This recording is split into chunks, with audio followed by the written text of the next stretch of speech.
Ama hizkuntza.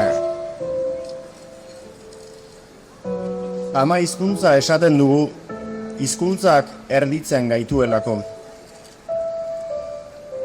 Erditzen esaten dugu, amak gu egiten gaituenean, guk ere bera egiten dugulako ama.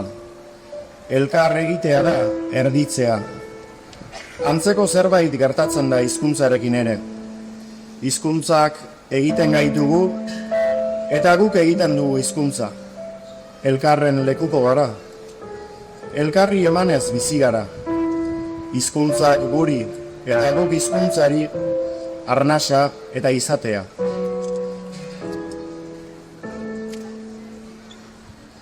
Ikasten ari denak ematen dio, irakasten ari denari zentzua.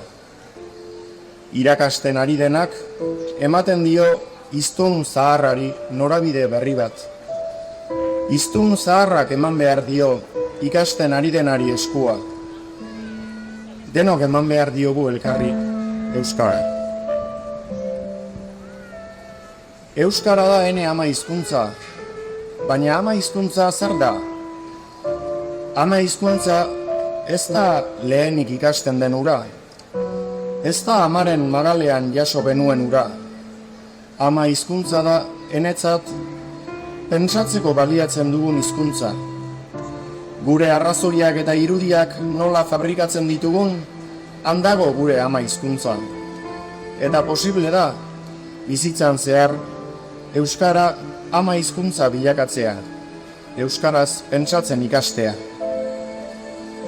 Bide horretan zatoztenoi, miresmen eta goraintzi. Eta norbaitek esaten baldin badizue, zuek euskaldun berriak zaretela, edo euskara ez dela zuen ama hizkuntza.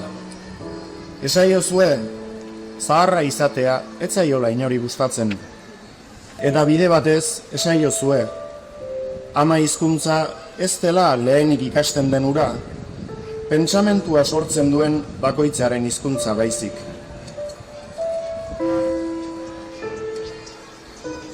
Herri hau ere euskaraz pentsatuko dugu edo ez da izan.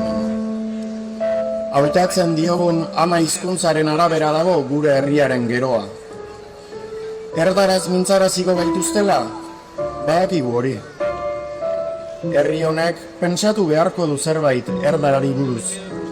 Baina herri hau ezin da pentsatu erdaraz. Herri hau euskaraz pentsatuko dugu edo ez da izanen. Herri bat erditu nahi badugu, inork erditzekotan ama hizkuntzak erdituko baitu.